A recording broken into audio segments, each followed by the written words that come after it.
resabio de encontrarnos con la historia nuestra, con la historia de saber que no venimos de un zapallo ni de un repollo, sino de un contexto histórico muy profundo, muy grande. Tuve en el 2017 la oportunidad de visitar Alfort en París, y yo digo, bueno, ahí en la facultad de veterinaria, donde se iniciaron, o sea, después de Lyon fue Alfort, un año después. O sea, el interés que había porque hubiera médicos de animales, ¿no? En un contexto y en una época donde los animales eran mucho más el medio de transporte de aquellos años. Bueno, voy a tratar de no demorarme mucho en anécdotas porque yo soy muy anecdotario y la verdad que después no me alcanza el tiempo para lo importante. Voy a tratar primero de agradecer, de celebrarnos y de celebrarnos nosotros como esta profesión tan difícil y tan maravillosa, tan fantástica, tan apasionante, y que tantas veces nos hace renegar y nos hace golpear la cabeza contra las paredes cuando muchas veces no reconocen nuestro estadio, nuestro contexto, nuestro estudio, nuestra mirada.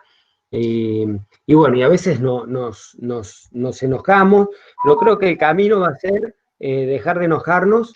Incluso les cuento, si hay interferencias, yo con las interferencias lo vamos a tomar como un momento de descanso de mi voz. Yo voy a hacer el relax y vamos a esperar que las interferencias terminen y vamos a continuar cual si no hubiera pasado nada.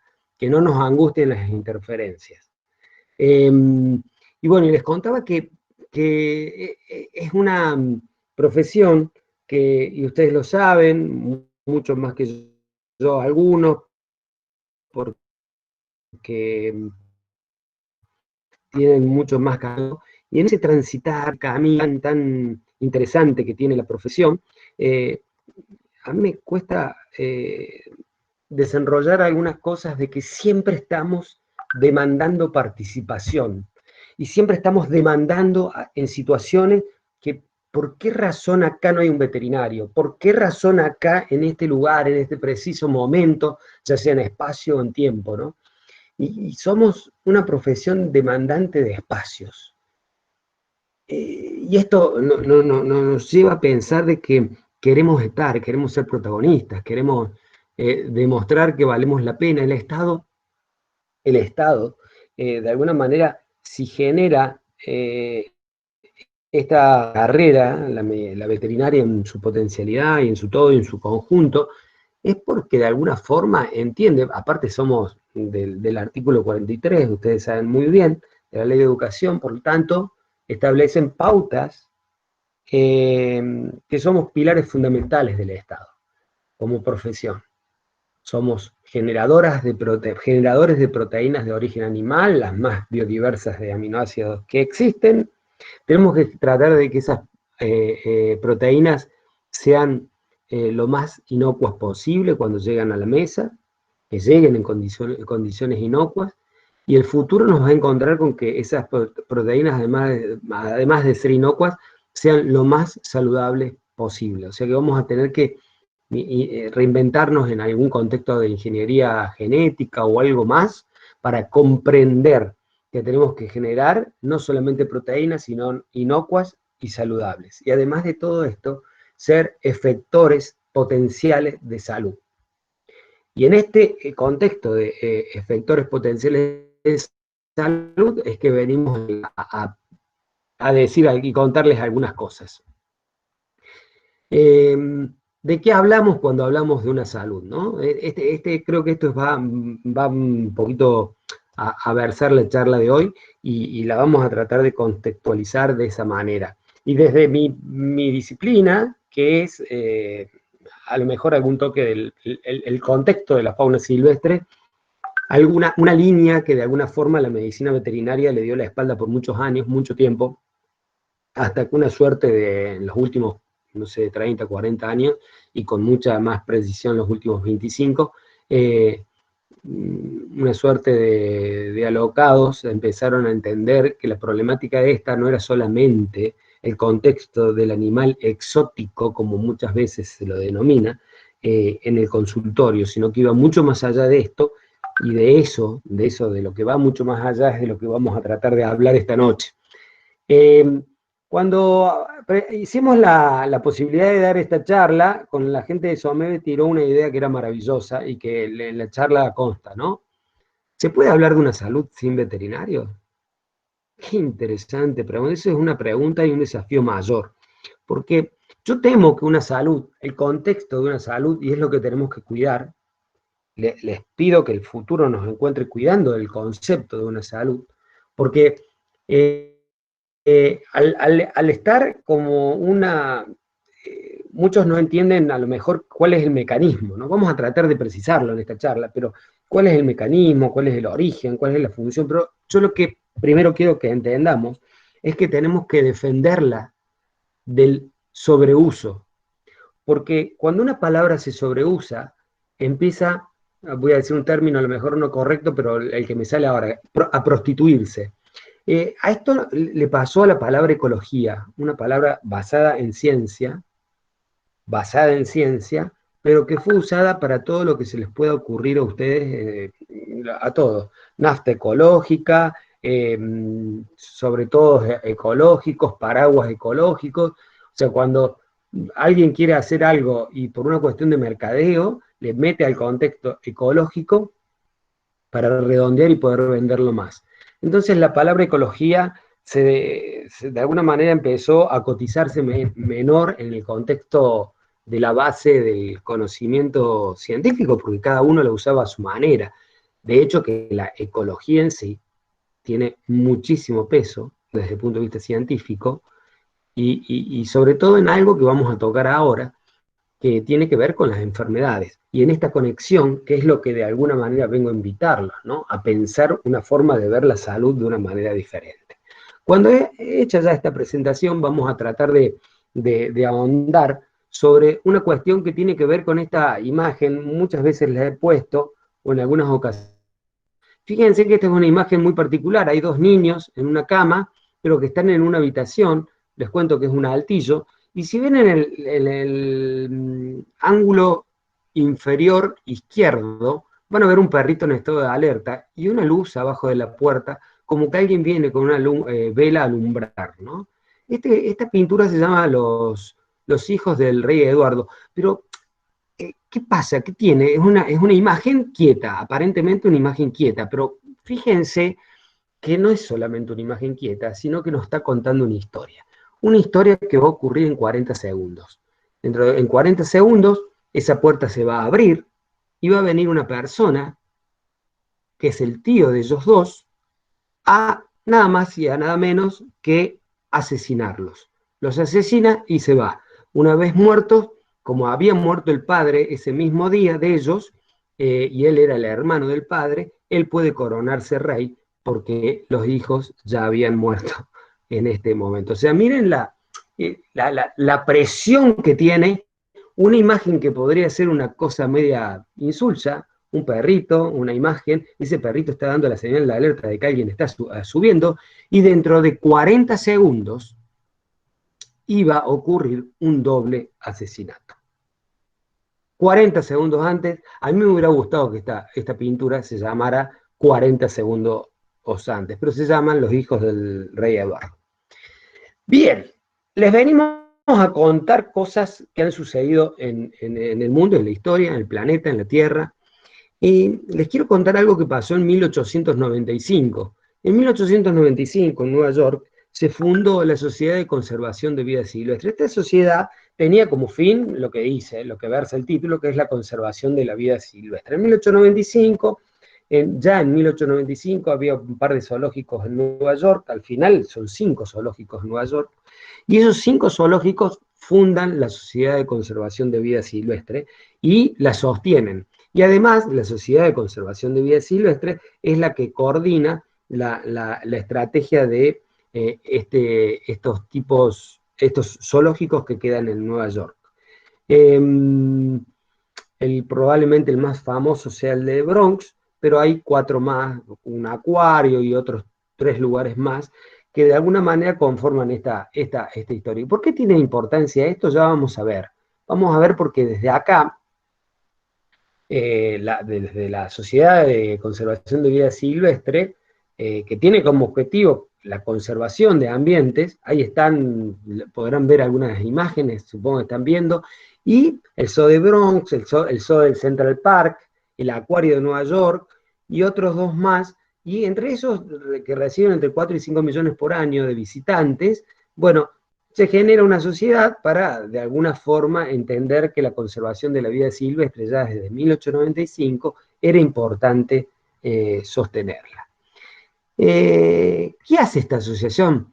Se le ocurre en el 2004, porque tiene líneas de investigación de biólogos y de veterinarios en territorio, en terreno, trabajando en terreno e indagando, estos veterinarios de terreno, indagando sobre las potenciales enfermedades que de alguna manera van cursando por la vida silvestre y que pudieran tener relación con la conservación de esas especies. En un momento dado, los veterinarios de la fundación, de la sociedad esta, empiezan a darse cuenta que hay una problemática mayor y que requiere una atención mayor. Y tienen esa visión. En el año 2004, todos los que estamos acá seguramente ya habíamos nacido en el 2004,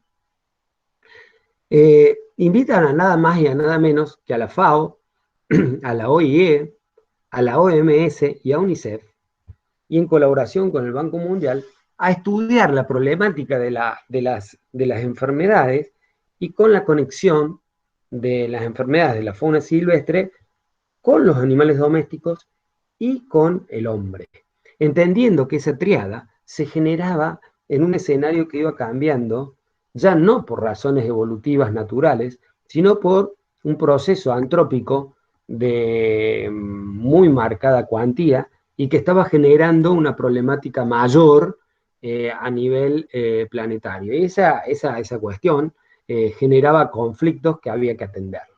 De esa reunión del 2004, se genera una publicación que se llamó, ya me voy a acordar algo porque tiene que ver con Manhattan, y se reúnen y generan este documento que se llaman los 12 principios de Manhattan, en los que ahí se fundamenta un método holístico. Holístico significa que el todo es mayor que la sumatoria de las partes, para prevenir las enfermedades, y entendiendo que hay una problemática mayor que ya empieza a discutirse y que yo hace un par de años, cuando empecé a hablar de estas cosas, por ahí las decía con recelo por miedo de que me miraran con problemas, ¿no? Que si era una persona con problemas. Pero ahora ya la digo tranquila, tranquilo. ¿Por qué razón? Porque en realidad hoy estamos viviendo, porque no supimos ver, o porque no vimos del todo bien lo que estábamos diciendo desde aquellas épocas. En el 2004, fíjense ustedes, no fue casualidad, fue un año después que el SARS apareciera. El SARS, la enfermedad que estamos padeciendo ahora, esta pandemia que estamos viviendo, que hoy está producida por otro virus, no por el SARS-CoV-1, sino por el SARS-CoV-2, apareció en el 2002 en China, pero no se contó, y en el 2003 apareció en Hong Kong, y de ahí de Hong Kong pasó hasta 26, 27 países, y fue un brote bastante fuerte. Tan fuerte y tan peligroso, que tenía aproximadamente un 10% de letalidad, que cuando apareció el SARS-CoV-2, ahora, en el 2010, fines del 2019, en aquella oportunidad apareció a fines del 2002, fue se asustó tanto el mundo de la salud en aquellos tiempos, sobre todo en Hong Kong, tienen que acordarse, porque en Hong Kong fue donde aparecieron los primeros casos que se pudieron de alguna manera confirmar, porque China los había como ocultado hasta entonces. Y bueno, un médico chino viaja a Hong Kong. Es maravillosa la historia, y es maravillosa la historia de los nexos epidemiológicos que ocurren, pero bueno, todo surgió a través de algún murciélago. Pero fíjense esto, qué interesante para que podamos comprender muchas de las cosas que vendrán después, pero de murciélagos que decían que de un murciélago pasaba a un animal que se llama civeta, que es un vivérrido que a lo mejor no lo conocemos acá porque la familia vivérrida no existe en la América, pero no importa, pero era que pasaba a un vivérrido y de ahí ese vivérrido se consumía, la civeta, y pasaba al hombre, y pudo haber pasado. En el 2007, en la Universidad de Ohio, en Estados Unidos, se estudia todo esto y se entiende y empiezan a darse cuenta de que no, porque los receptores de la civeta no eran buenos para poder el AC1, el AC2, el AC3.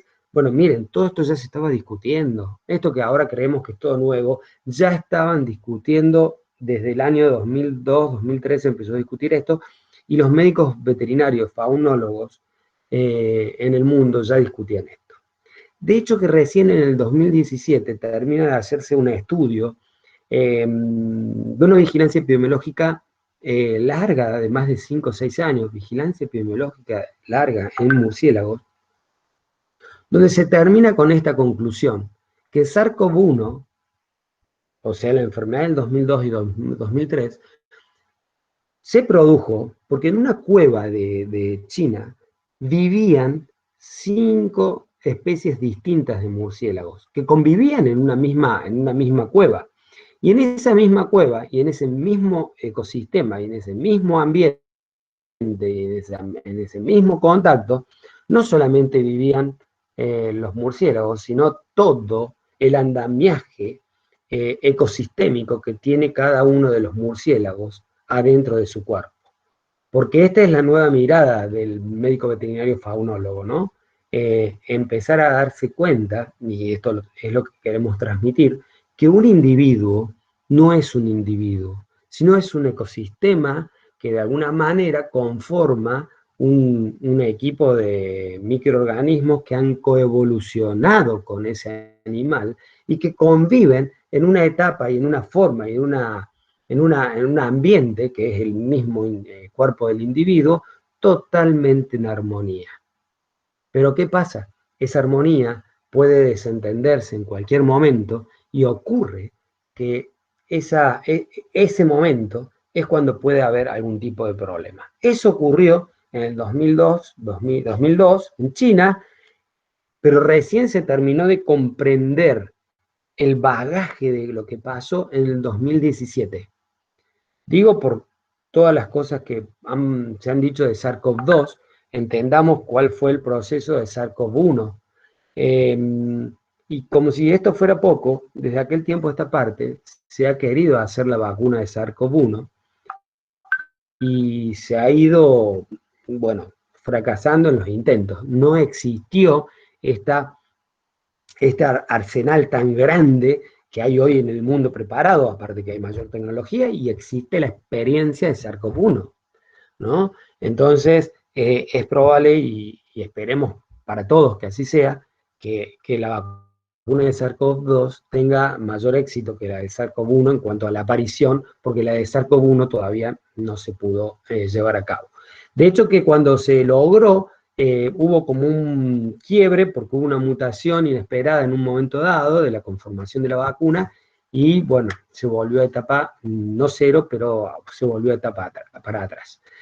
Bien, volvamos a Manhattan y los compromisos que se generaron de aquel tiempo a esta parte, se conformó una estructura de pensamiento llamada una medicina, una salud. Ese fue el lema, que después por razones de patentamiento se tuvo que dejar de usar, incluso hasta la OIE y la OMS empezaron a usar solamente el contexto de una salud, ¿no? Desde aquel tiempo empieza a generarse todo esto que está acá escrito, que se necesitan infraestructuras adecuadas, sistema de vigilancia capaz de reaccionar con rapidez, capacidad de comunicar el nivel de riesgo, capacidad de aplicar normas y acuerdos internacionales. Todo esto es el basamento fundamental del contexto de una salud, para que comprendamos y para que no nos pase lo que le pasó a la palabra ecología con el contexto y el concepto de una salud. No nos tiene que pasar y nosotros, los médicos veterinarios, tenemos que ser de alguna manera los que defendamos a capa y espada que no se prostituya el concepto de una salud. O sea, a todo no se le puede poner una salud. De pronto cualquiera pone una salud en cualquier momento y en cualquier situación creyendo que, bueno, tenemos que lograr todo esto que estoy nombrando ahora, porque ¿saben por qué? Porque si no, los estados no se reconvierten. Nosotros tenemos que empezar a pensar en reconvertir los estados. Hoy estamos pidiendo, a nivel mundial pasó esto, si bien tenemos algunos ejemplos que podemos llegar a darnos cuenta que existen, pero fíjense que a nivel mundial la profesión nuestra, la veterinaria, pidió más participación en la posibilidad de trabajar en el contexto de lo que estaba sucediendo y de aportar desde su conocimiento. Pero fíjense que en las mesas de las grandes deliberaciones no hemos tenido muchos lugares, salvo en algunos países. Esto me encantaría que después en el debate lo podamos charlar y profundizar. Pero nos ha pasado eso, ¿no? Miren lo que ya se hablaba, una gestión conforme a las normas internacionales, infraestructura laboratorial adecuada, sistema de control y evaluación de los servicios de sanidad animal y salud pública. El contexto empieza a tallarse el contexto de salud colectiva. Y vieron, a ver si hay algunos colegas que hacen salud pública, empezaremos a comprender que ya la salud pública va a quedar como en un hecho perimido en el tiempo, porque se está transformando la salud pública en una salud asistencialista, cuando la salud pública debiera ser muchísimo más profiláctica. Para eso está surgiendo un nuevo contexto que es la salud colectiva, que se ocupa no solamente de las cosas que le pasan adentro al individuo, sino de las cosas que le suceden afuera. Y esa es la nueva mirada, y ahí es donde la medicina veterinaria va a tener que hacer pie, a sentarse y empezar a entender, y vamos a empezar a tener que tener una materia, un grupo de gente que esté trabajando en la salud colectiva, que es una nueva forma de encarar los procesos. Y el contexto de una salud es eso, encarar. Es una vía de abordaje. No lo confundamos con una ciencia nueva, sino con una vía de abordaje nueva para encarar una problemática muchísimo más expansiva de las situaciones que hay. No nos tenemos que quedar con, fíjense que la medicina humana en su proceso de evolutivo tan grande que tiene, cada vez se va perfeccionando más en un órgano, ya ni siquiera a veces no solamente en un sistema o ¿no? En un órgano específicamente, y a veces ese perfeccionamiento, esa especialización tan evolucionada, genera un poco de discordia con todo lo otro que hay adentro del cuerpo ese, ¿no?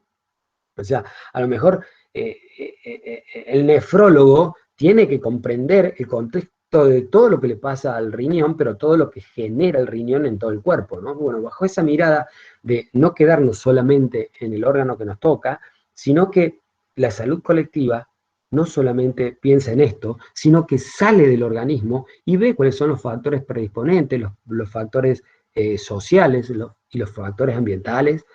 Y los factores ambientales tienen que ver con la salud de los ecosistemas. Y ya vamos a ver cómo se tocan estas cuestiones, ¿no? Bueno,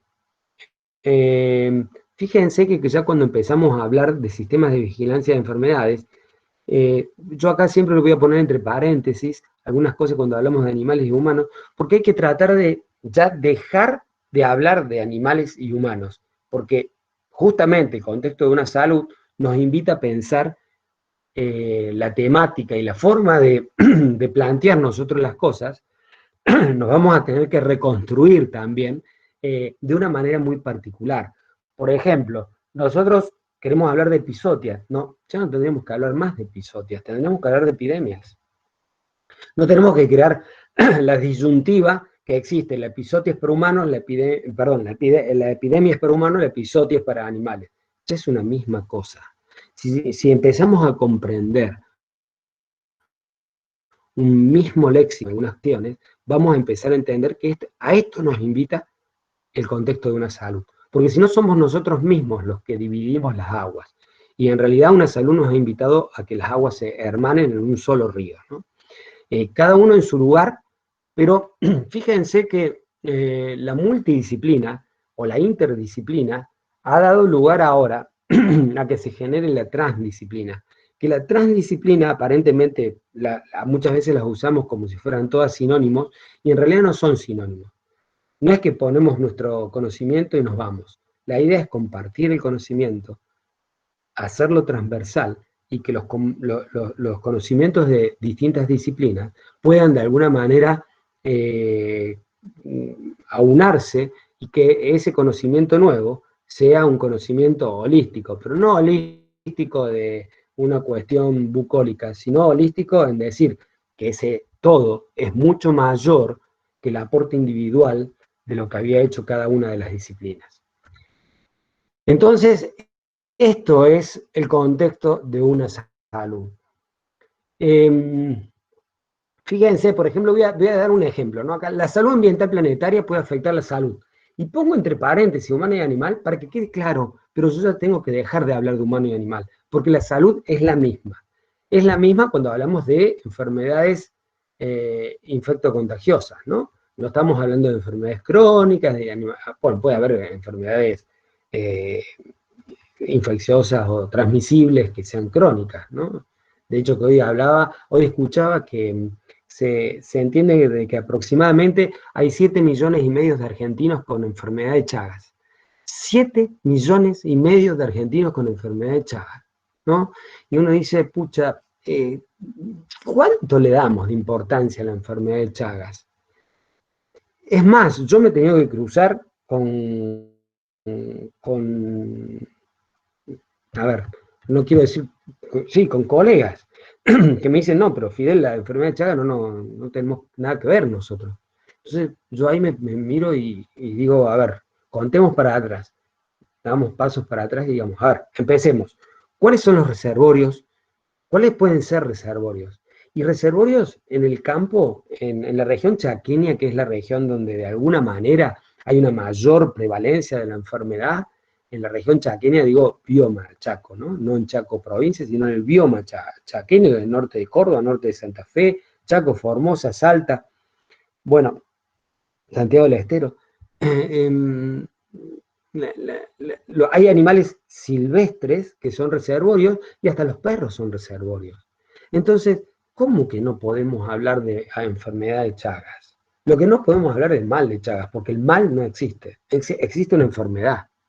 Y esto también hay que corregir el léxico, porque el léxico es el que de alguna manera nos condiciona a la hora de... Y ustedes saben que justamente en algunos lugares, en algunas poblaciones, la palabra mal significa otras cosas que tienen que ver con la imaginería pública, del ambiente, de la situación. Entonces, hay que hablar de enfermedades, ¿no? Y cuando uno habla de enfermedades tiene que ser cauteloso, tiene que ser, porque es mucho mejor hablar de salud.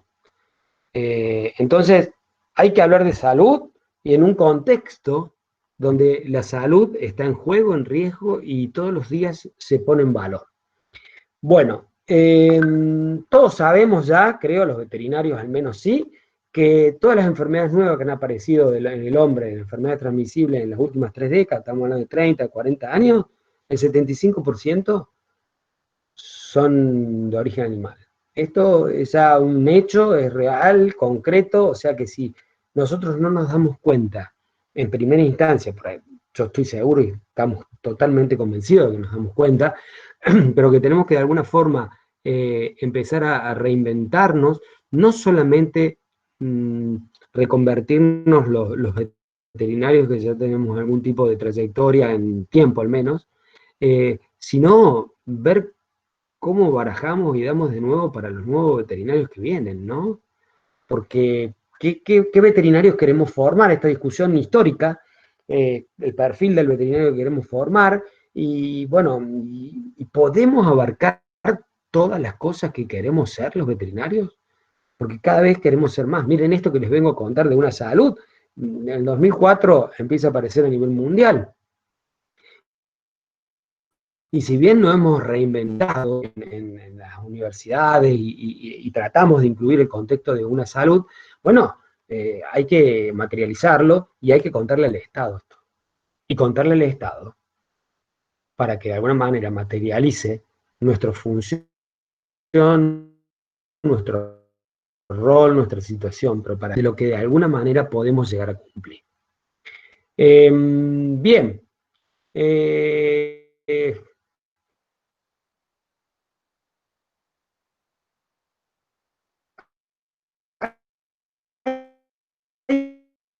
Hay una historia de que para el 2050, a lo mejor algunos de nosotros estemos vivos, a lo mejor, otros de eso hay que darle comer, hay que darle atención médica, toda esa gente, pero hay un proceso ambiental y ecológico que hay gente que está diciendo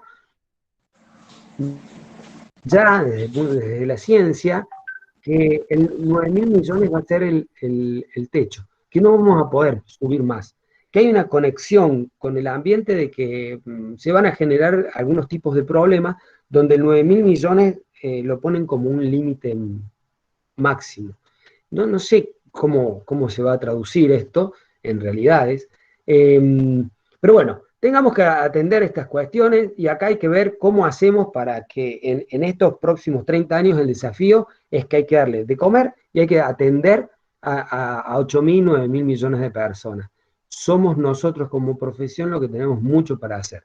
Los alimentos adecuados, la proteína, todo lo que ya hemos dicho y todos sabemos. Entonces, ¿qué es una salud? Es un enfoque nuevo que tiende a ser colaborativo, multisectorial y transdisciplinario. Multisectorial porque hay muchas cuestiones desde las universidades, desde los centros de investigación exclusivos, desde los estamentos nacionales, provinciales, municipales, bueno, donde de alguna manera se tiende a hablar ya de resultados de salud y de bienestar, ¿no? De salud y bienestar, ya sea humano y animal. Voy a repetir a veces humano y animal, pero yo ya no tengo que usarlo más. Yo cuando me refiero a salud y a bienestar, tengo que entender y tengo que hacer entender que me refiero a todo por igual. De hecho, que ya se está hablando de un bienestar también, ¿no? Los bienestaristas ya están instalando el contexto de un bienestar. Bueno, fíjense en qué trabaja el contexto de una salud. Trabaja para abordar los grandes problemas ambientales, con el conflicto de uso de hábitat, con la contaminación ambiental, la pérdida de biodiversidad, las enfermedades infecciosas, las emergentes y las reemergentes, la degradación de los ecosistemas, la resistencia a los antibióticos, los cuales podemos hablar muchísimo, y además los determinantes sociales de la salud, que están muchas veces condicionados a los problemas ambientales. Es muy difícil hablar de todas estas cosas cuando tenemos gente en una ciudad que no tiene agua potable. Es muy difícil hablar de salud cuando no hay agua potable. O sea, digo esto para que podamos entender los procesos de que tendrían que haber de situaciones de base para poder empezar a hablar de una salud. Porque ahí está el contexto. Ahí está el contexto. Una salud es empezar a ver cuáles son las necesidades básicas para que una población se mantenga sana, o por lo menos tenga mayor posibilidades de estar sana. Entonces, bueno, ahí empezamos a ver un montón, y por eso es transdisciplinaria, porque hasta los arquitectos pueden hablar de una salud, ¿no? O los ingenieros, pero claro, los tenemos que acompañar en el proceso. No los tenemos que dejar solos, nosotros tenemos que ser guías de lo que requiere la sociedad para que haya una salud colectiva. Entonces, fíjense, ¿no? Las áreas que necesitan con urgencia el enfoque de una salud. La academia, el gobierno, la industria, la política, la investigación. Fíjense, esto es multisectorial, ¿no? Necesitamos conformar el contexto de la producción agrícola y el uso de la tierra. Yo voy a mostrar no una imagen, sino un cuadrito donde ustedes van a ver el contexto de este uso de la tierra y algunas cuestiones que nos van a hacer pensar. los animales como centinelas para la detección y respuesta de agentes ambientales contaminantes. El tema es que si no hacemos vigilancia epidemiológica en fauna silvestre, donde están ocurriendo todos estos procesos, difícilmente podamos empezar a hacer algún tipo de alerta temprana. Eh, la mitigación de la resistencia a los antibióticos. Nosotros vamos a empezar a mitigar esto porque, bueno, supongo que acá hay mucha gente que sabe mucho más que yo sobre estas cosas y ya saben de qué se trata de estas cuestiones porque los veterinarios tenemos responsabilidad acá. No somos inocuos a esta realidad. Eh, bueno, la biodiversidad y la medicina de la conservación, que somos los que de alguna manera, cuando yo digo faunólogos, nos referimos a este contexto, ¿no? A la medicina de la conservación, que esa sí es una nueva ciencia, de una rama de la biología de la conservación, y eso sí, es una ciencia de crisis, una ciencia que surge para paliar la crisis ambiental existente en el planeta. Y esto ya no es bucólico, ya no son los loquitos que les gustan los animalitos, no estamos hablando de la salud planetaria, de la salud de los ecosistemas, de la salud humana, y nosotros estamos encerrados hoy porque estas cosas existen, pasan y pasaron. Antes por ahí hablábamos de estas cuestiones y nos cuestionábamos nosotros mismos estas cosas por ese tema de entender que podía llegar a sonar como algo bucólico, como digo siempre, bucólico, pero no, ya ahora ya no, ya ahora estamos encerrados por estas cuestiones. Nosotros venimos hablando de, de, de SARS desde el 2005. Yo mi primer charla de SARS la di en el 2006. ¿No? Y los veterinarios faunólogos en el 2004, cuando ya se juntaron para generar el contexto de una salud, ya hablaban, y porque había ocurrido en el 2003 el SARS. O sea que esto es algo que de alguna manera ya deja de ser algo que no puedan entender las academias, que hay que empezar a generar veterinarios que hablen con este léxico y con esta mirada y con esta profundización en este tema, porque vamos a necesitar veterinarios en campo y en territorio y con fondos, y no porque son, y porque quieran hacerlo porque les gusta, sino porque realmente requerimos vigilancia epidemiológica en territorio en fauna silvestre. Eh, bueno, y necesitamos más relaciones entre los profesionales de la salud, de esto ya lo sabemos desde siempre, y bueno, vamos a tener que empezar a romper corrientes hegemónicas para poder generar esta corriente nueva de la salud colectiva y de el contexto holístico de la salud y de lo que implica. A ver, no tenemos mucho tiempo para analizar punto por punto, pero todas estas cosas que les estoy nombrando son los basamentos de una salud. ¿Mm?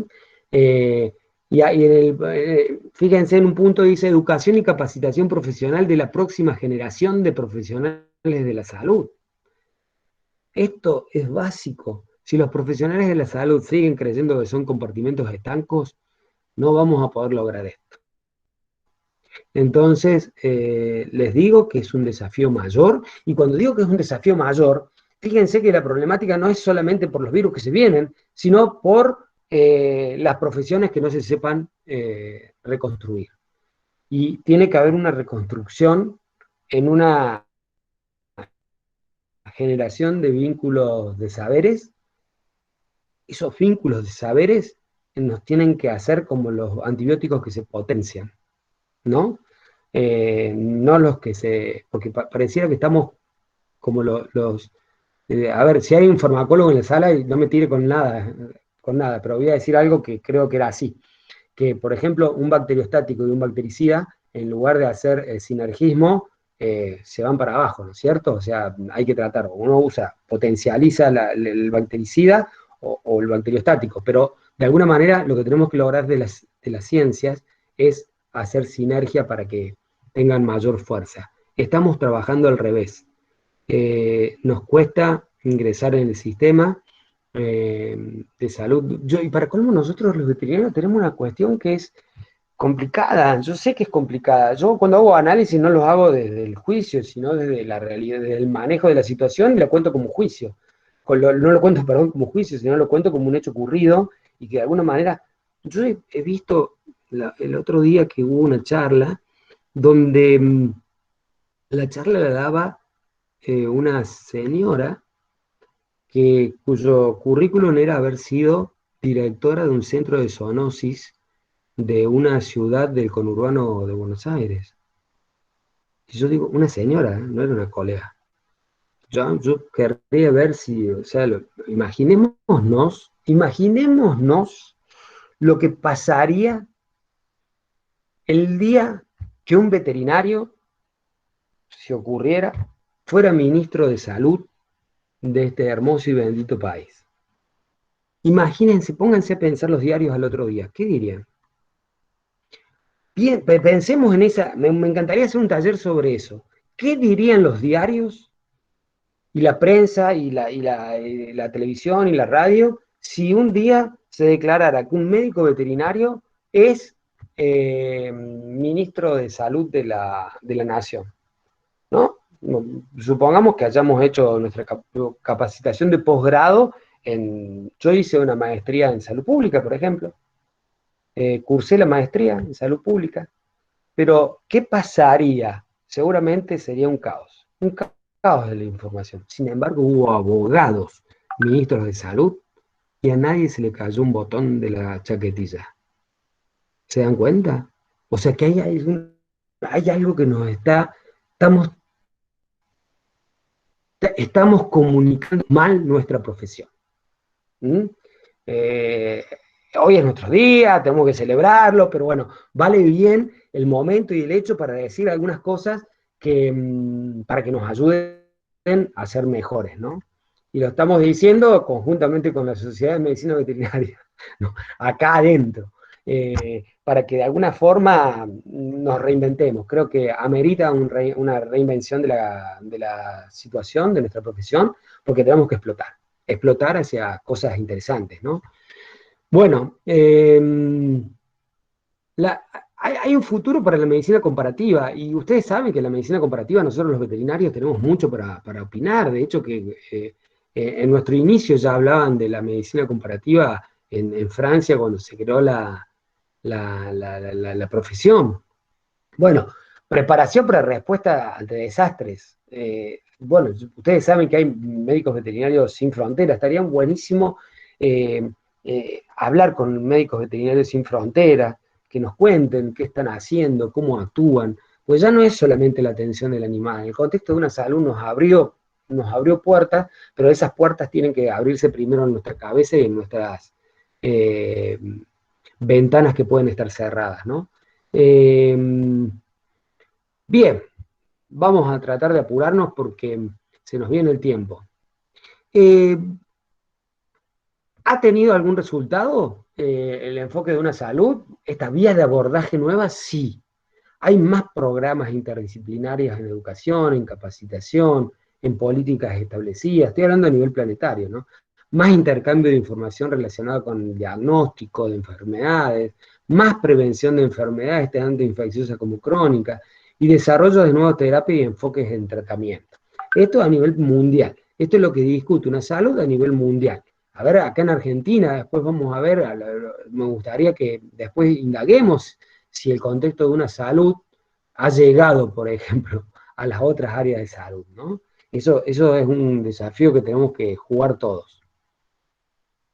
Y bueno, un nuevo campo, yo había hablado de la palabra ecología, y les digo, el campo de la ecología de las enfermedades se basa en la hipótesis que se conoce, en la hipótesis que cada vez se empieza a probar más, el efecto de dilución. ¿Qué es el efecto de dilución? Y acá vamos a poder empezar a entender las enfermedades. Se dice que cuando un ecosistema tiene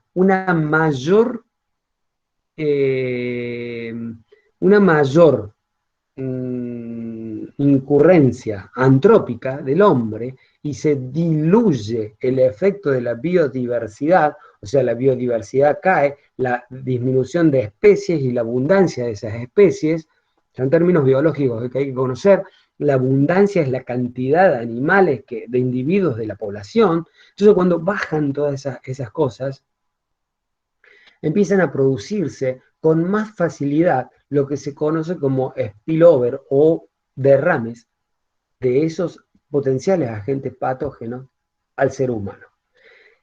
Miren, qué interesante, ¿no? Porque esto no es que ocurrió solamente en el planeta. Nosotros tenemos un efecto de dilución muy claro, con una enfermedad muy nuestra, y que ocurrió en un bioma argentino que nos llevamos puesto, que es el pastizal pampeano, la llanura pampeana.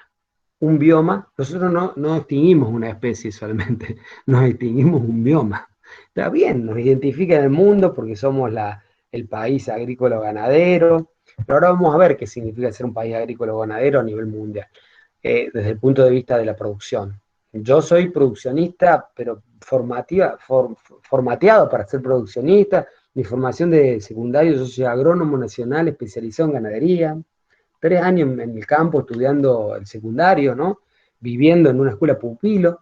Y después, ustedes saben que la profesión veterinaria, yo estudié lo digo con mucho orgullo, ¿no? En el secundario en la Escuela Nacional de Agronomía de la ciudad de Belleville, y en la universidad también con mucho orgullo, en la Universidad Nacional de Río Cuarto, en la Facultad de Agronomía y Veterinaria, y bueno, con un fuerte basamento productivo, ¿no? Y sin embargo, el contexto productivo, fíjense que en la llanura pampeana generó una enfermedad, hizo, produjo el efecto de dilución y la fiebre hemorrágica argentina se tradujo en un hecho y en un efecto. El virus saltó al hombre y ahí apareció la enfermedad, que supimos muy fácil, o sea, muy fácil. Se deben haber quemado las pestañas un montón de actores, pero que pudimos controlar gracias a una vacuna temprana, ¿no? Porque ¿qué pasaría si no tuviéramos vacuna? Bueno, eh, o sea, que hay una idea de que la conservación de la biodiversidad protege a los humanos de enfermedades infecciosas emergentes. Esto ya es un hecho, el 25 de junio de 2019 eso quedó totalmente planteado en un paper, está hecho el contexto para entender que ya dejamos de ser los bucólicos faunólogos y ya empezamos a hacer algo que de alguna manera infiere que conservar la biodiversidad no es solamente cuidar los bichitos, sino es cuidar la salud humana. Bien, pero hay una relación directa con pérdida de hábitat y la aparición global de enfermedades infecciosas. ¿Mm? Eso es lo que de alguna manera comienza a verse en el mundo, y después de la pandemia esta, yo creo que va a tener un peso específico, por lo menos vamos a tener que mirarlo así. Cuando se combinan todas estas cuestiones con vectores puentes, ya sea vectores puentes que son los que de alguna manera conforman la posibilidad del paso, porque hay veces que uno dice, bueno, ¿cuál es el reservorio? Pero ¿cuál es el huésped que de alguna manera interviene en el proceso? A veces no es el mismo. Hay reservorios que mantienen el patógeno con vida por un tiempo prolongado, y después hay otro que hace la transmisión. Todas estas cosas ocurren en la vida silvestre constantemente. Eh, Fíjense que, por ejemplo, hay veces que el mismo vector actúa de reservorio. Caso dengue. Caso dengue. Digo dengue por decir una enfermedad que podemos conocer ahora, ¿no? Que hubo 50.000 casos de dengue en la Argentina en esta temporada. 50.000 casos. Lo digo porque por ahí quedó medio tapado con SARS, ¿no? A mí me gusta decir SARS y no la COVID, como le dicen COVID, porque ¿saben por qué le dijeron COVID? Dijeron, vamos a ponerle, apenas apareció el SARS-CoV-2, dijeron, no le pongamos SARS, no le digamos SARS a la enfermedad, porque se van a asustar, la gente se va a asustar porque hubo 8.000 y pico de casos en 2002-2003 y hoy creo que cerca de 800, 900 muertos. A nivel mundial les estoy hablando, ¿no? O sea, para que no genere esta estrategia de susto, le cambiemos el nombre y le generemos COVID, coronavirus, de disease, enfermedad del coronavirus, ¿no? Entonces, el hecho de la enfermedad del coronavirus del 2019 era para no tener tanto miedo porque SARS había producido 9.000 enfermos. Hoy ya saben, creo que ya en Argentina estamos llegando a los casi 6.500, 7.000 por día, una cosa así. Bueno, les quería indicar que, bueno, esta historia del SARS generó que, claro, SARS-CoV-1 tuvo, mejor dicho, una letalidad mayor gracias a la providencia o a la biología del virus, una letalidad mayor SARS-CoV-1. SARS-CoV-2 está cursando con una mayor morbilidad, pero con una menor letalidad. Bueno, entonces la fragmentación del hábitat mundial ya está confirmado que es un efector de enfermedad. ¿No? De enfermedad, ya no solamente para las poblaciones silvestres, sino para las domésticas y las humanas. Y hay una cuestión que lo había contado en un momento, que es el efecto de la coevolución.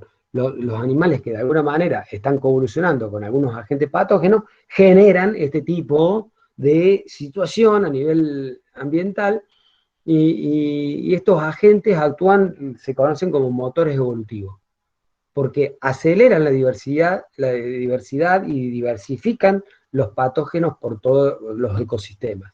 Y esa sumatoria de ecosistemas se llama paisaje. Cuando nosotros vemos un paisaje y vemos la belleza del paisaje, si lo vemos con un lente científico, lo que estamos viendo es una sumatoria de ecosistemas. Eso es un paisaje, ¿no? O sea que un paisaje no es solamente una postal, sino que además es un contexto ecosistémico muy importante, donde están produciéndose un montón, muchísimos, millones quizá, de intercambios y de contextos evolutivos entre microorganismos y organismos multicelulares que pueden estar produciéndose de distintas maneras, hechos y variantes. El proceso complicado es cuando esas variantes de patógenos se extienden a las comunidades humanas, ¿no? Y ahí está ese enfoque coevolutivo combinado, y entonces de ahí surgen todas estas enfermedades de los últimos 200 años. Sobre todo, el antropoceno es lo que se llama aproximadamente al Holoceno, después de la Revolución Industrial. Entonces, con el contexto de la Revolución Industrial y toda esta historia del mundo en crecimiento, y bueno, generó todo lo que conocemos ahora, ¿no? De hecho, que siempre ha habido plagas, siempre ha habido pestes, desde las que se tienen registro desde antes de Cristo, se tienen.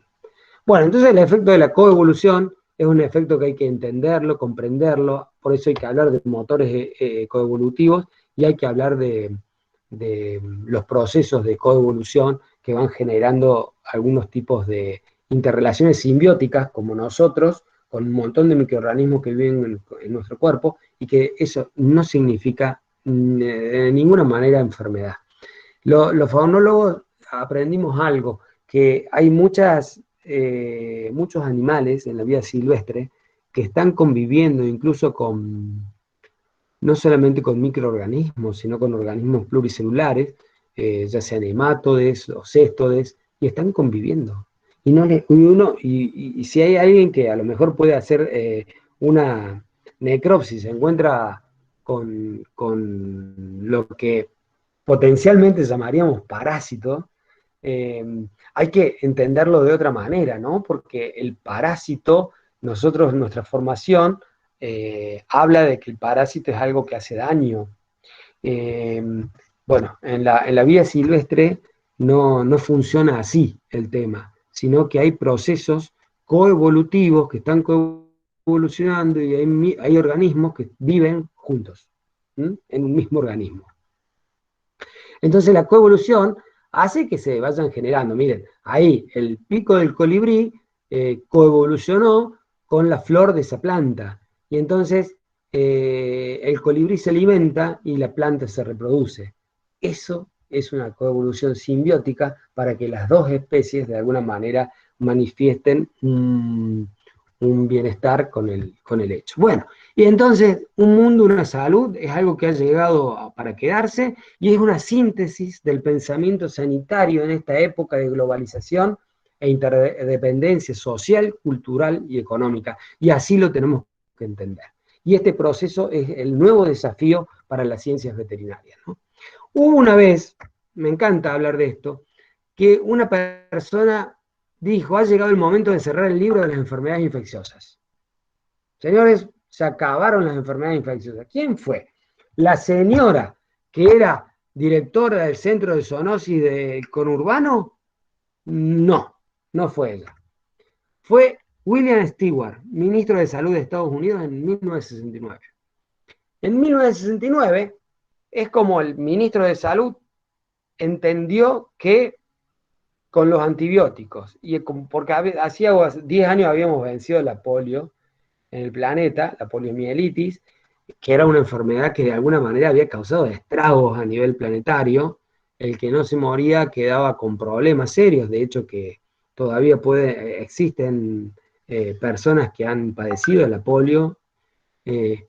Bueno, pero una vez que la vacuna salió a la luz, y después con la irrupción de un montón de antibióticos, bueno, él se animó a decir esta frase. Hoy hay muchos, sobre todo los parientes de él, dicen que él nunca dijo esto, que le cambiaron la frase, bueno, pero la idea estaba. Ha llegado el momento de cerrar una enfermedad infecciosa. Don Stewart, si estuvieras acá viviendo en este momento hoy, por favor. Pero bueno, pero en esta época, que era la época de la Guerra Fría, en 1969, el 20 de julio de 1969, el hombre llega a la luna, o sea, nos sentimos poderosos. Estábamos creyendo que nos llevábamos todo por delante, entonces fuimos capaces de decir esto.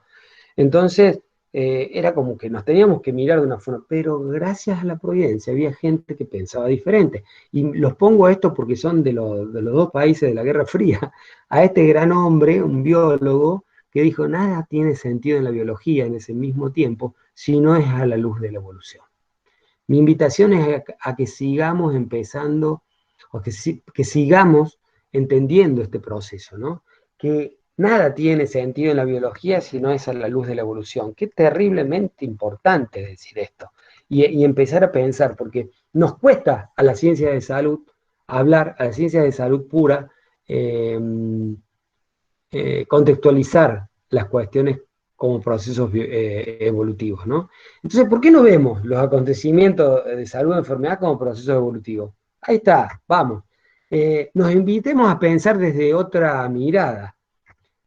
¿Podemos entender que la Tierra y su vida no siempre fueron lo que hoy conocemos? O sea, el hecho de entender que hubo Pangea y que antes hubo Pannotia, Rodinia y que Pangea fue la Eurasia y después Gondwana y que las placas continentales se siguen moviendo y que adentro de todo ese suceso hubo vida, vida que de alguna manera fue evolucionando en un proceso muy, muy, muy, muy complicado. Y podemos entender que la evolución todavía continúa. Podemos comprender que en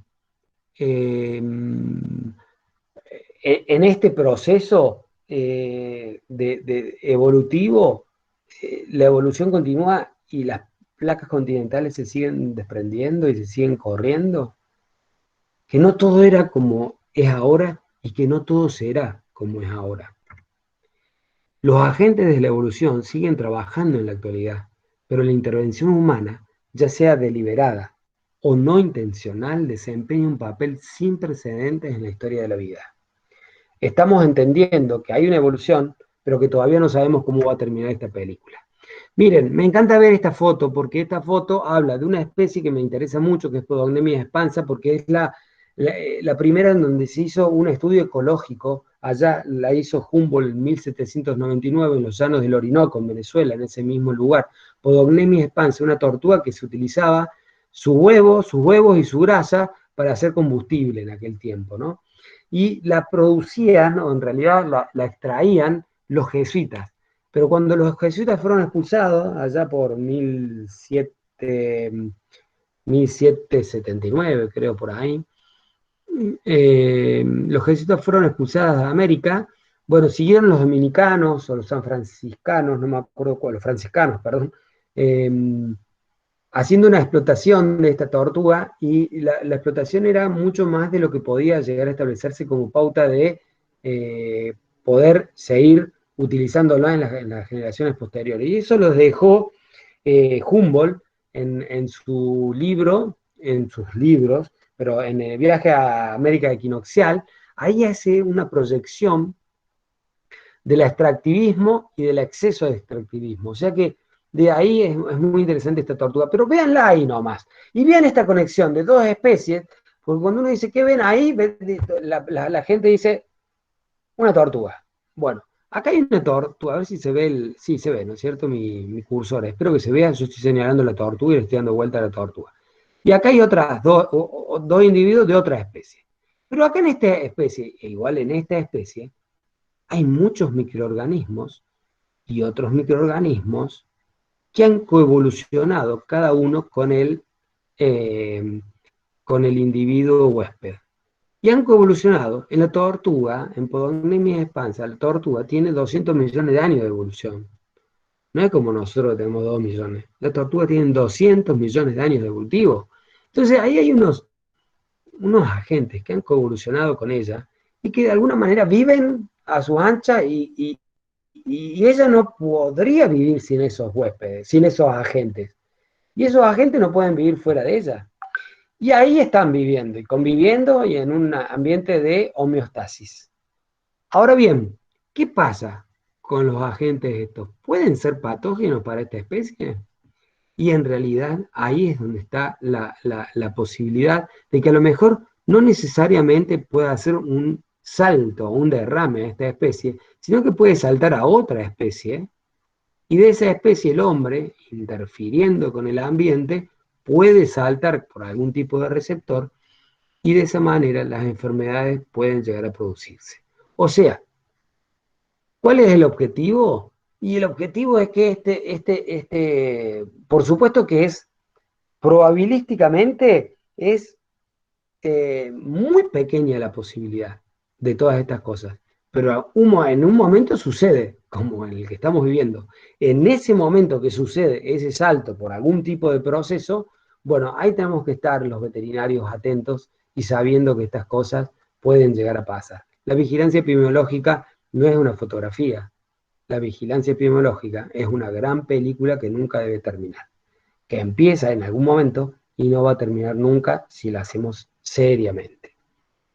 Bien, fíjense lo que voy a decir ahora, lo voy a leer completamente porque es algo que a mí me interesa mucho, que compartamos esta mirada. Las enfermedades infecciosas deben ser vistas desde una perspectiva ecológica y no simplemente como el resultado de la colisión de agentes y huéspedes.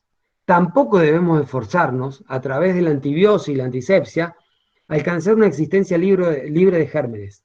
El desarrollo de balas mágicas cada vez más potente no es ya la estrategia para enfrentar los microorganismos patógenos. Las llaves reales derivan de la ecología, el comportamiento humano y la convicción de que las poblaciones humanas, animales y microbianas son parte de la misma biosfera evolutiva. Entonces uno dice, pucha, qué buena, esta es la nueva mirada. Sí, la nueva mirada. René Dubos dijo esto en la década del 70 y lo escribió en un libro que se llama El Mirador de la Salud. René Dubos es un francés. Este libro fue traducido al español en el año 1974. Yo tengo esa traducción. No sé si fue traducido antes, si hubo una edición anterior. Pero estas cosas ya se decían. Lo que pasa es que nosotros no leíamos estas cosas, ¿no? Bueno, creo que el mundo, la realidad planetaria hoy nos encuentra con necesidad de que si queremos ser una veterinaria, perdón, una profesión que se comprometa con el contexto de la salud, vamos a tener que empezar a leer estas cosas. Bueno, hay que prestar atención a otras enfermedades, a otras cosas que han aparecido, a cosas que las vemos comúnmente, como por ejemplo salmonela, Escherichia coli, micoplasmas en aves que puedan producir algún tipo de problema, la influenza mismo, el morbillivirus del rinderpest, de la peste bovina, que teóricamente, a ver, eh, la, la medicina humana y la medicina veterinaria erradicaron dos enfermedades. La viruela humana, la medicina humana, y la peste bovina, la medicina veterinaria. El resultado está 1-1 por ahora. Las dos no erradicamos más enfermedades, ¿eh? Esas son las dos que hemos erradicado, no controlado, que es distinto. Erradicado esas dos. Bueno, yo me encantaría seguir haciendo vigilancia epidemiológica en fauna silvestre para peste bovina. La peste bovina fue allá, creo que por la década del 30, un terrible desastre hizo a nivel planetario, justamente con los bovinos, en realidad con todos los rumiantes, ¿no? Pero, ¿qué está pasando? ¿El virus existe en la vida silvestre o no? Dicen que no, que es muy difícil, que prácticamente sería imposible por distintas cuestiones, pero bueno, creo que está bien, perfecto, no sigamos con eso, pero pensemos en otro. Por ejemplo, han aparecido brucelosis en bisontes en Estados Unidos, es una brucelosis muy fuerte y hasta con letalidad. Eh, la enfermedad de Lyme, una borrelia, ¿no? Rickettsia, que de alguna manera es transmitida por garrapata. Otro problema nuevo, nuevo en el sentido de que la transmisión de zoonosis por garrapata. O sea, otro mundo veterinario que no podemos dejar de lado. De todas las enfermedades metaxénicas, ¿no? Todas las metaxénicas tenemos que ver. Y empezar a encontrar. Recién decía yo el dengue, que es el mismo reservorio, es el mismo vector porque hay transmisión vertical, ¿no? O sea, la mosquita pone el huevo y el huevito ese, la larva puede nacer ya con el virus adentro. Entonces, esa transmisión vertical genera una nueva forma de pensar el contexto del ciclo epidemiológico de la enfermedad, ¿no? Bueno, nos vamos a empezar a apurar porque sé que estamos con problemas de tiempo. Los derrames de virus, de agentes patógenos al hombre empiezan a tener eh, complicaciones, ¿no? Eh, no solamente al hombre, sino a animales domésticos. Y de ahí la triada es fortuita. Hombres, animales silvestres, animales domésticos. Esta triada que de alguna manera tenemos que empezar a entenderla. Y yo no la pongo la triada para no caer en lugares comunes, pero pongo ejemplos, ¿no? Que de alguna forma nos están mostrando caminos que tenemos que empezar a profundizar. Bien, acá yo me querría demorar un poquitito, pero no lo vamos a poder hacer. Pero miren estas enfermedades. Influenza. Uno dice influenza, che, pero la influenza, ¿qué pasa? ¿Qué tenemos que ver? Bueno, el reservorio de las influencias, de todas las influencias, están en las aves silvestres. Las aves silvestres son las que mantienen el virus de la influenza vivo, y ustedes saben que el virus de la influenza tiene características, que el virus no tiene capacidad de controlar sus errores a la hora de la replicación, y por lo tanto por eso tiene una alta capacidad de mutación, y esa alta capacidad de mutación genera cosas 144 posibilidades de conexión entre las neuroaminidases y las hemoglutininas, ¿no? O sea, por eso N1, N tanto, H1, HB, bueno, porque existen 9 de una, 16 de otra, y esas potenciales se pueden combinar todas. Aparte, y además, hay distintas variedades de cada una de esas. Rápido. Bueno, por ejemplo, ahora es común hablar de pandemia, porque ahora el mundo está hablando de pandemia, porque estamos en una. Pero cuando me tocaba hablar de esas cosas, yo siempre decía que cuando estábamos en la Primera Guerra Mundial, cuando estábamos planetariamente en la Primera Guerra Mundial, que no se decía Primera Guerra Mundial, porque todavía no había aparecido la Segunda, entonces era la Gran Guerra, fue un desastre lo que ocurrió, murieron 8 millones de personas. En la influenza del 19, la gripe, se la conoció como gripe española, no quiero meterme tanto, en la gripe española, bueno, murieron 40 millones de personas, murieron 5 veces más. En los libros de historia se estudia la guerra mundial, pero no se estudia en los libros de historia, recuérdenlo, ¿quién estudió la gripe de la peste española, la gripe española? Y murieron 5 veces más de personas, o sea, el contexto de las enfermedades es muy importante. Hay enfermedades hoy que hemos comprendido los veterinarios, epidemiólogos, sobre todo, no yo, por favor. Tenemos un colega en Argentina que es muy, muy maravilloso en esto, el doctor Pablo del Domenico, lo estoy nombrando, y él ya entiende y comprende la posibilidad de que las enfermedades hayan, esto ya es un hecho, extinguido especies, ¿no? Bueno, el HIV, el SIDA, que uno dice, ¿qué relación tiene con... Es interesantísimo estudiar la historia del SIDA. Primero que del 20 al 30 ya ha habido intercambios entre el virus del humano y virus del simio, de los simios, ¿no? En África. Este paso existió. Y después en la década del 70, estudien lo que pasó en el SIDA como un contexto de estudio de la ciencia, de la historia de la ciencia, porque un tal Gallo, un investigador norteamericano, le pide a investigadores franceses que de alguna manera le den todo lo que han estudiado del virus del SIDA simio y el virus del SIDA humano en ese momento, para que él quería hacer algunos estudios, y Don Gallo le publica antes que ellos publiquen con los estudios que habían hecho los franceses. O sea, es interesantísimo esto, ¿no? Bueno, eh, bueno, West Nile no vamos a hablar mucho, pero entiendan que en Argentina ya hubo casos, o sea que el virus circuló de West Nile y el vector existe. Todos los veranos ustedes hacen así y se matan un culo expipiens, que es el vector de West Nile. No es el Aedes, no tiene nada que ver. El Aedes llegó a Argentina de nuevo hace 20, 25 años con la corrida esta de la ola de tropicalización que hubo. El ébola, una enfermedad espectacular para estudiar, para ver lo que está pasando. En el 71, cuando ocurrió el primer brote, ocurrió con una letalidad del 90%. A ver si entendemos lo que digo. Letalidad del 90%. Es una enfermedad con una letalidad del 90%. Lo que pasa es que esta es un filovirus. Y ustedes saben que los filovirus son los virus con más alta letalidad en humanos. Pero después en el 2014 cambió su letalidad, ¿no?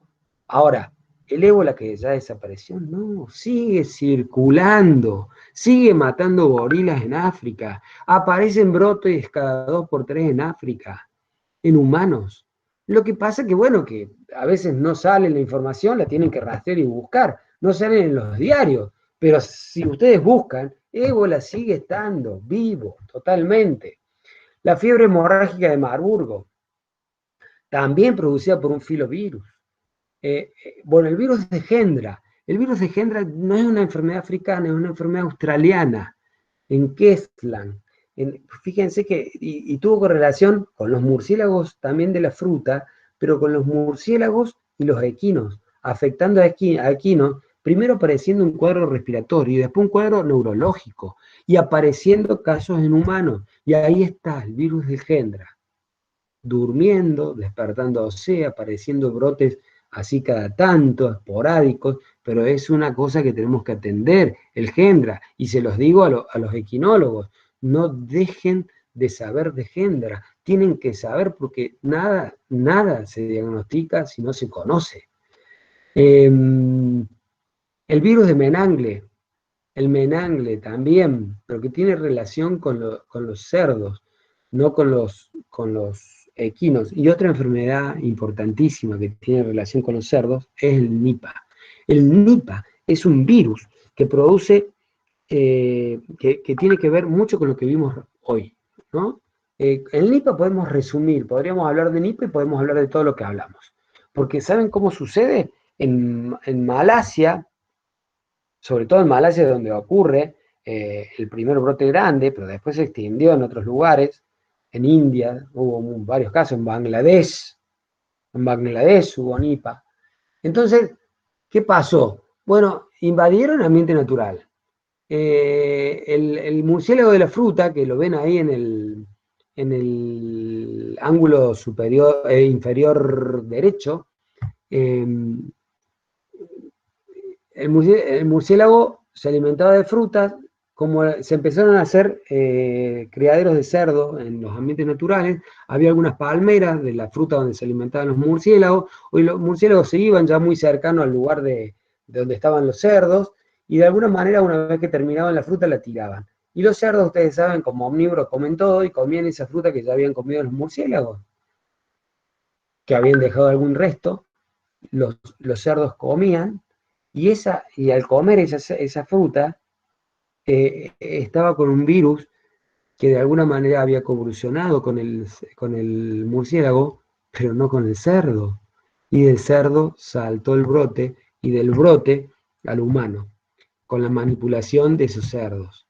O sea que, fíjense, ahí se encierra el contexto de una salud, de la medicina de la conservación y de esta interrelación de spillover, del salto, del derrame, de la convulsión, de la enfermedad y de la salud. El SARS, hemos hablado mucho de SARS en esta charla, pero es para hablar una charla entera de SARS y de Monkeypox. Nosotros tenemos en la cátedra un ayudante de cátedra, Franco Bacaflor, aprovecho para nombrarlo, que se dedica a hacer un seguimiento de esta enfermedad, ¿no? De Monkeypox. Monkeypox es la viruela. Están viendo la segunda foto. Miren, hay 3 imágenes a la derecha. El primero es el virus del ébola, la segunda es una lesión de Monkeypox en humanos, y el tercero es el murciélago de la fruta. Pero el Monkeypox, que es el virus pox de la viruela, nada más que simio, ocurre en humanos en África, brotes esporádicos. O sea que ahí hay una potencial viruela que todavía no se ha controlado y que es una viruela de primates. Bueno, resumen, ¿no? Resumí ahí. ¿Hay más enfermedades? Sí, miren, potenciales, todas potenciales, todas potenciales. ¿Tenemos trabajo los veterinarios? Tenemos muchísimos trabajos los veterinarios, pero hay que ponernos a hablar de estas cosas. Vengo a hablar de, como decíamos, miren.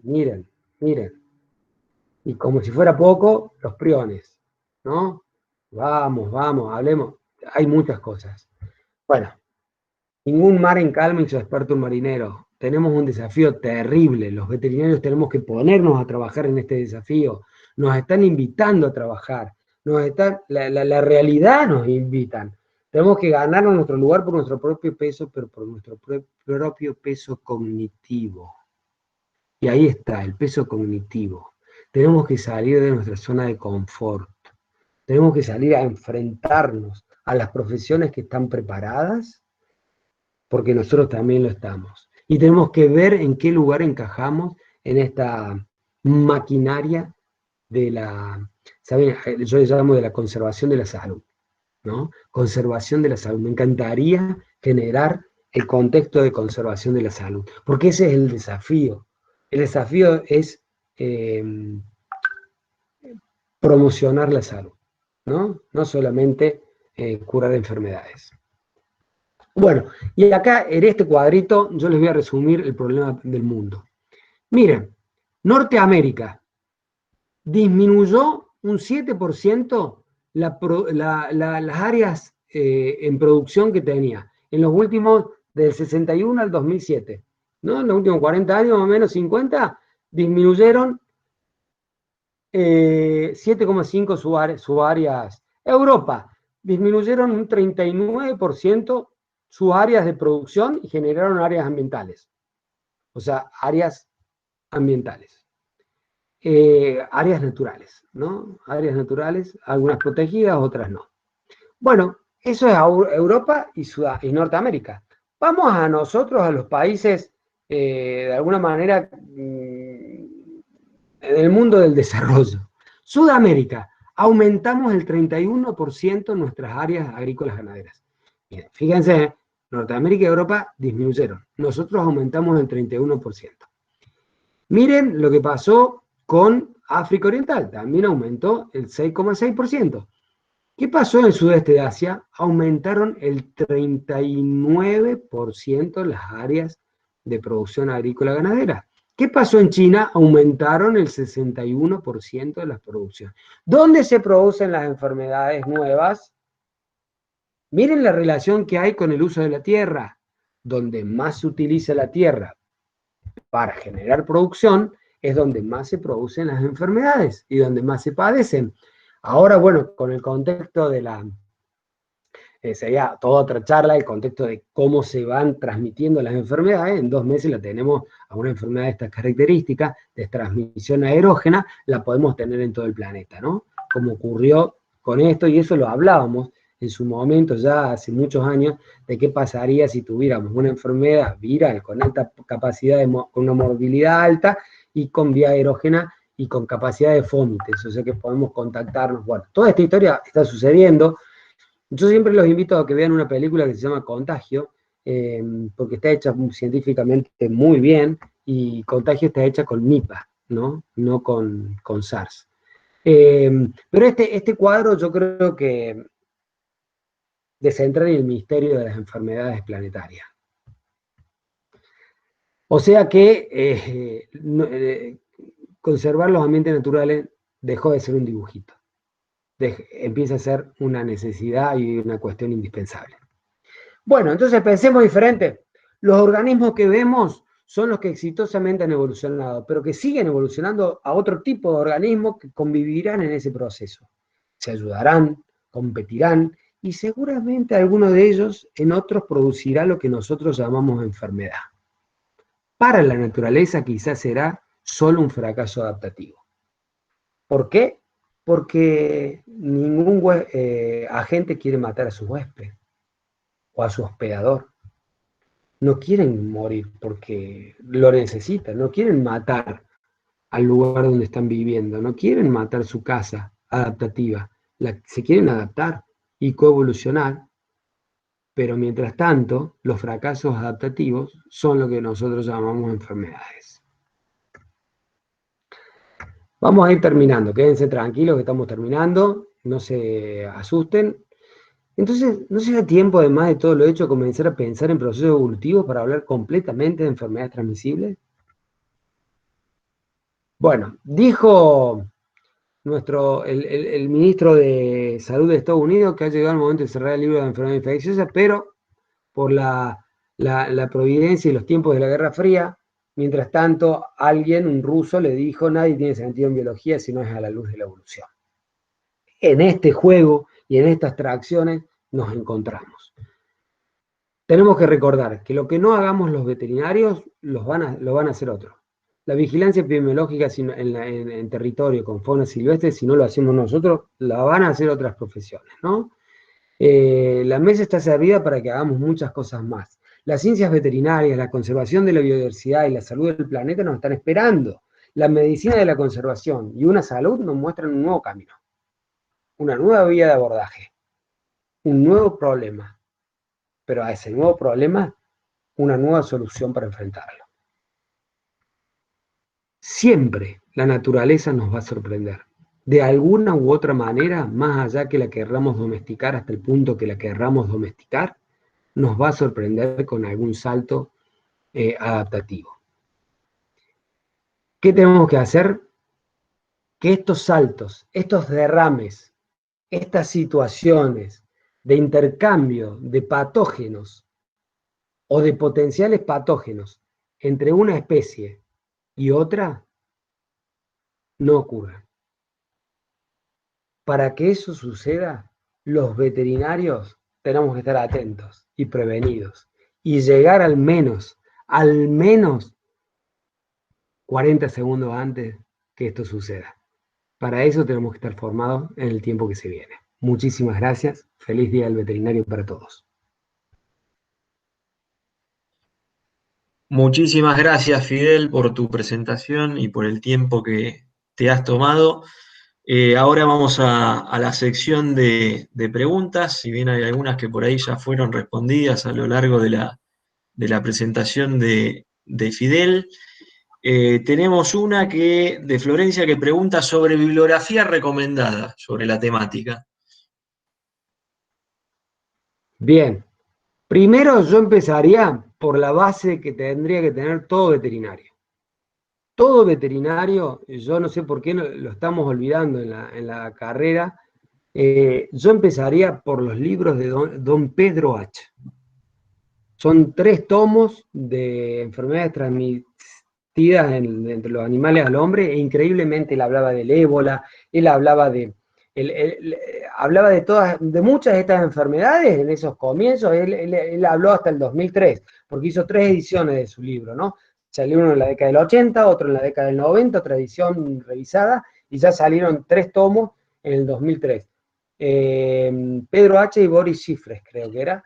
Eso creo que es la base, por ahí hay que empezar. Lo pueden conseguir en papel, la OPS lo publicaba, y si no también lo pueden bajar de la red, porque está libre ya. Creo que esa es la base. Y una vez que empiecen por la base, miren, en la red hay mucha información de todas estas enfermedades que hablamos.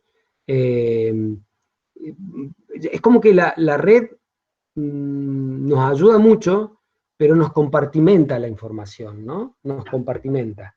Pero nos ayuda a pensar y en la búsqueda, porque hay muchas cosas. Pero de libros, una vez que tengamos los 3 libros, los 3 tomos del Hacha de la versión de 2003, que fue la última edición, de ahí en más tenemos que pensar. Los principios de Manhattan, hay enfermedades, hay bibliografía, pero todavía no está compendiada todo esto en un solo libro donde podemos decir, bueno, leo esto y ya podemos hablar de toda la situación. Creo que todavía no ha salido el gran libro, está faltando a lo mejor el gran manual para comprender todo esto. Sí. Perfecto, bien. Después hay una consulta que dice, ¿por qué están tan involucrados los cerdos y murciélagos en posibles zoonosis? Muy bien, ¿no? Bueno, los murciélagos tienen un metabolismo basal altísimo, con lo cual muchos virus conviven en ellos, en este contexto coevolutivo, sin producirle ningún tipo de enfermedad. Entonces, hay una alta capacidad de mantención de los virus sin producir ningún tipo de patología, no solamente síntomas, ¿no? No producen sintomatología, están coevolucionando. Entonces, eso sucede, y recordemos también que los quirópteros en general, los murciélagos en particular, es uno de los grupos más biodiversos del mundo. Cuando comprendemos que hay más de 1000 especies de murciélagos, nos damos cuenta de la cantidad de cosas que pueden ocurrir en ellos. Con el tema de los porcinos, la colega, creo que una colega la que pregunta, bueno, Sí, Fidel. hay una conexión, yo creo que lo debes haber visto esto en las en muchas materias, desde histología en adelante, que hay una conexión con el cerdo y el humano en cuanto a una eh, conexión histológica, conexión de muchas cuestiones, donde muchas cosas que enfermedades del cerdo sirven como receptores para producir receptores que al humano le pueden llegar. Se habla de que el cerdo es un intermediario, es como un tubo de ensayo viviente donde muchos agentes patógenos pueden generar la capacidad de transmitirse al hombre. Por digamos, acción comparativa similar que existe histológicamente entre el cerdo y el hombre. Esas más o menos podrían ser unas humildes explicaciones sobre los dos grupos que hablo, que realmente sí tienen mucha prevalencia. La influenza, Nipah, Menangle, tienen esa secuencia. Nada más que cambian los reservorios con el contexto de que en Menangle, en Nipah, Menangle, Nipah, los murciélagos y el cerdo entran derecho. En cambio, en la influenza son las aves y el cerdo, ¿no? Sí. Muy bien. Bueno, acá hay otra pregunta que dice, buenas noches, doctor, le consulto. Con respecto a las quemas de pastizales que están ocurriendo en el delta del Paraná, el impacto sobre la biodiversidad y la zoonosis, ¿puede estimarse en cuánto tiempo se verán sus consecuencias en estas zonas, en provincia de Buenos Aires, Entre Ríos y Santa Fe? Bueno, qué buena pregunta porque nos lleva al terreno actual y a la realidad argentina, ¿no? Eh, a ver, primero, hay dilución, efecto de dilución terrible. Efecto de dilución terrible. El delta y toda la región ribereña es una selva en galería. El contexto de selva en galería, primero, genera una particularidad. Son los biomas más biodiversos de la Argentina. Eh, biodiversos, cuando decimos biodiversos, que tienen mayor cantidad de especies. Y resulta que al diluirlo, los efectos de las enfermedades pueden llegar a tener un resultado un poquito más manifiesto. El tiempo no es predictivo, no lo podemos predecir. No podemos, no, hay cuestiones que no son predictivas, que puedan llegar a aparecer. Ahora sí, lo que sí se puede decir con seguridad, me paro y lo digo, aumentan los factores predisponentes para que las enfermedades, los agentes patógenos, potencialmente patógenos, puedan saltar al hombre. ¿Se dan cuenta? O sea que no hay predicción de tiempo. Eso ya sería un poco hacer futurismo. Pero sí que aumentan los factores predisponentes porque se produce un efecto de dilución clarísimo. Y en el efecto de dilución, ya como explicamos recién, hay una potencialidad de salto y de derrame de algún agente que ha evolucionado con algún animal y que de pronto con el hombre no, o con algún reservorio intermediario que pueda hacer que aparezca algo en el hombre o en animales domésticos, por ejemplo. Muy bien, Fidel. Bueno, después Patricia pregunta y comenta algo. ¿Cómo hacer llegar a la clase dirigente este concepto tan importante de una salud? Además, sería importante incluirlo en la currícula escolar para hacerlo entender definitivamente en las generaciones futuras. El planeta depende de eso.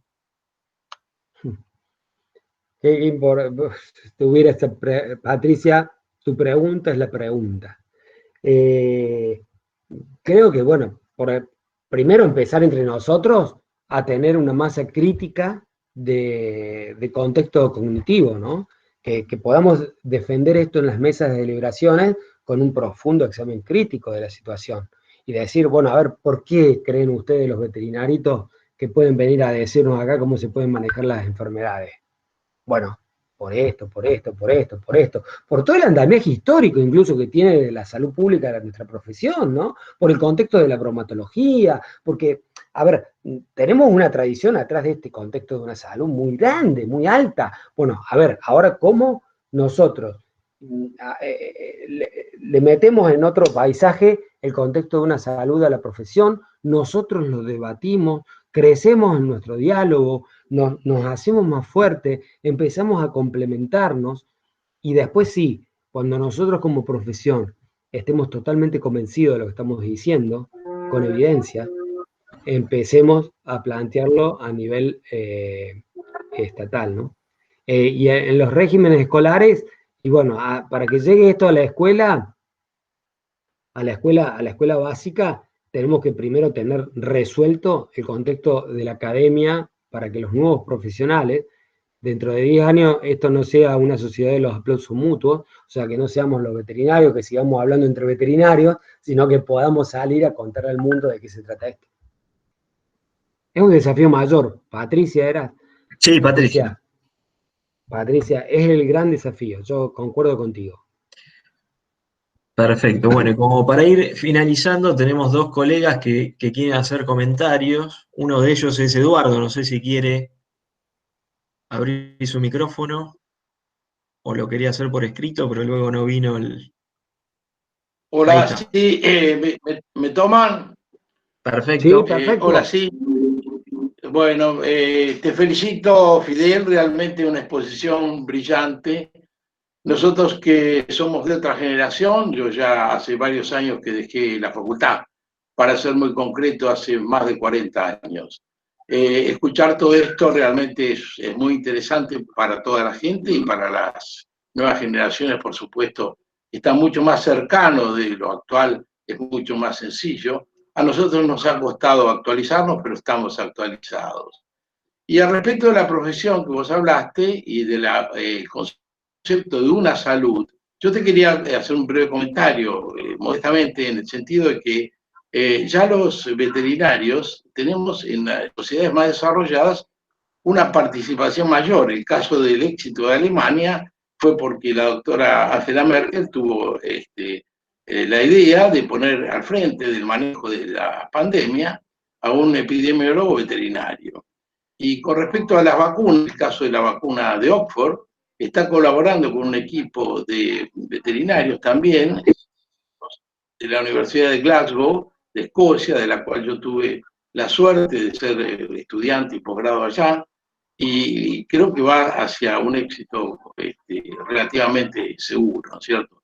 O sea que cada vez más los veterinarios estamos acercándonos al concepto de una sola salud y estamos saliendo de esa suerte de mirada de los animales domésticos solamente, el tratamiento de las enfermedades de los animales domésticos.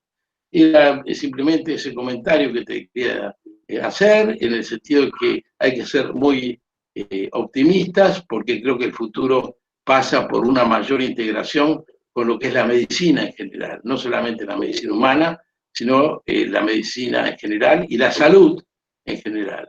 Y nuevamente gracias por tu claridad y conceptos y toda la información que nos has brindado, Fidel. Gracias a usted, doctor. Muchísimas gracias. Muy bien, muchísimas gracias, Eduardo. Y un último colega quiere hacer un comentario, que es Luis Leonardo Carabajal, que lo invito a quitarse, a desmutear su micrófono. No sé si anda por ahí.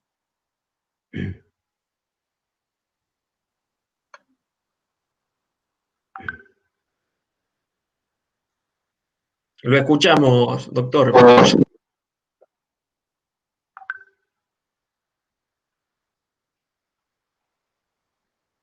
Lo escuchamos. Va, ahora no lo escuchamos en realidad. Tiene algún problema con el micrófono, me parece. Ahora sí.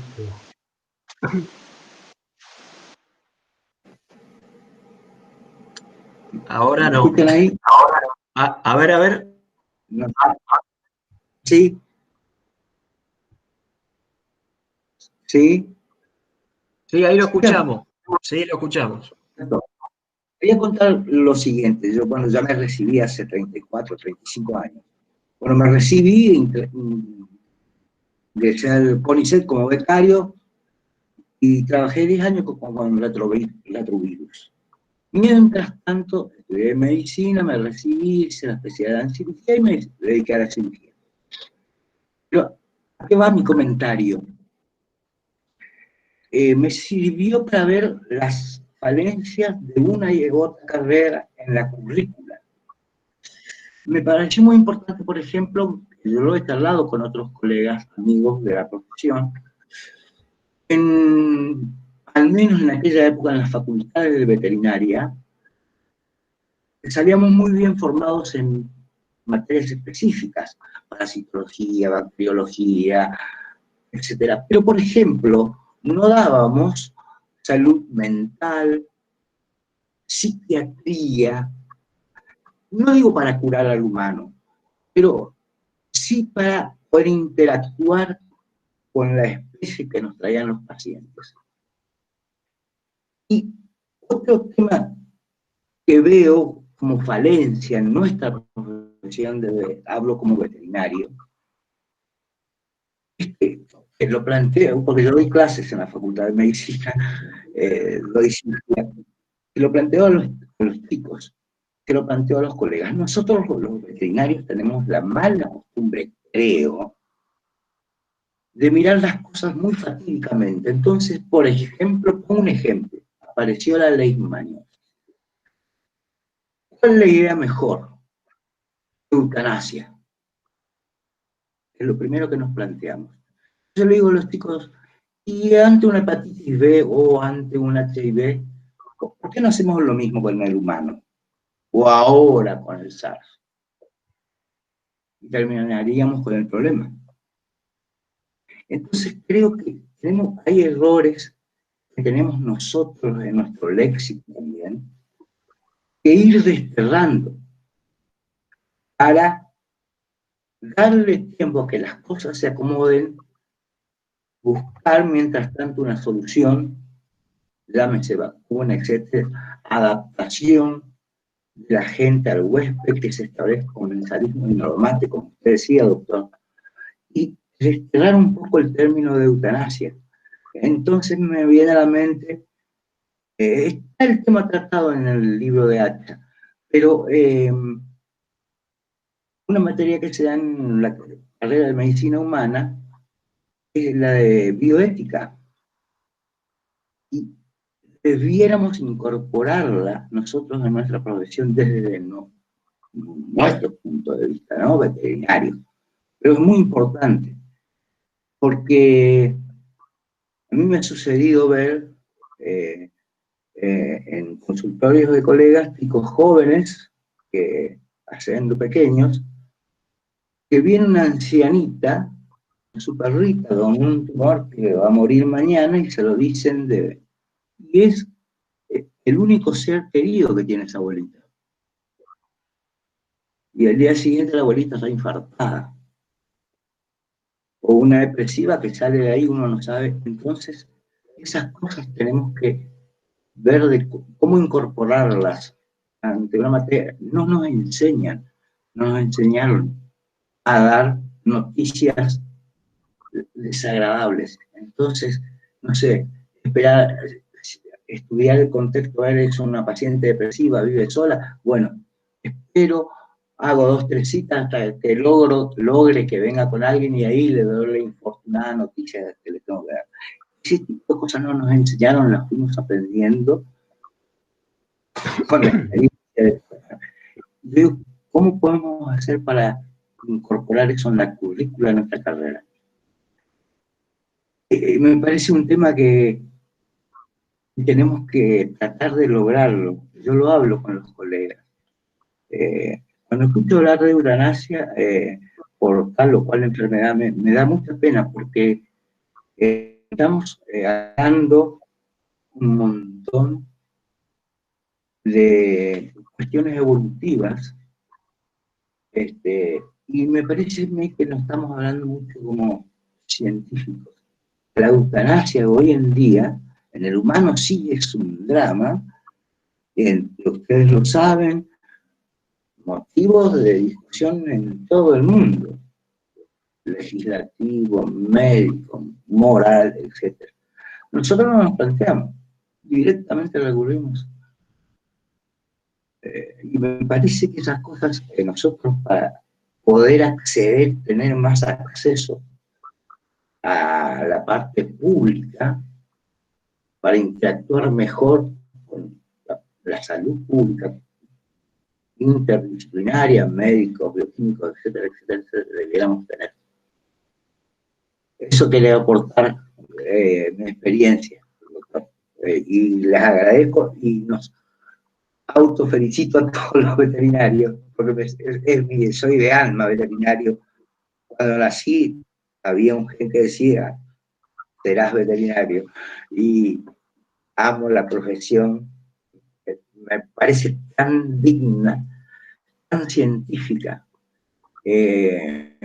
Así que los felicito y que pasen un lindo día, y los felicito, doctor, totalmente ilustrativa, pedagógica, y lo más importante que me dejó usted, doctor, y espero que los colegas también, nos dejó la inquietud, nos sembró la semillita para que empecemos a ver si eso da frutos. Bueno, doctor Carabajal, muchísimas gracias por su reflexión. Fidel, no sé si querés realizar algún comentario final. No, muchísimas gracias, feliz día. Gracias por estar un día de celebración escuchando a un cordobés. Así que muchísimas gracias, un colega, soy colega, y bueno, como todos, no sé, podemos hacer un montón de cosas, pero sí somos probablemente una de las formaciones, de las profesiones que más fanáticos somos de nuestra profesión, ¿no? Es algo increíble, pero parece que así somos. Muchas gracias para todos. Bueno, damos por finalizada entonces este encuentro de festejos en nuestro día y bueno, esperemos reencontrarnos pronto con algún otro ciclo de conferencias. Muchísimas gracias a todos y muy feliz día. Gracias.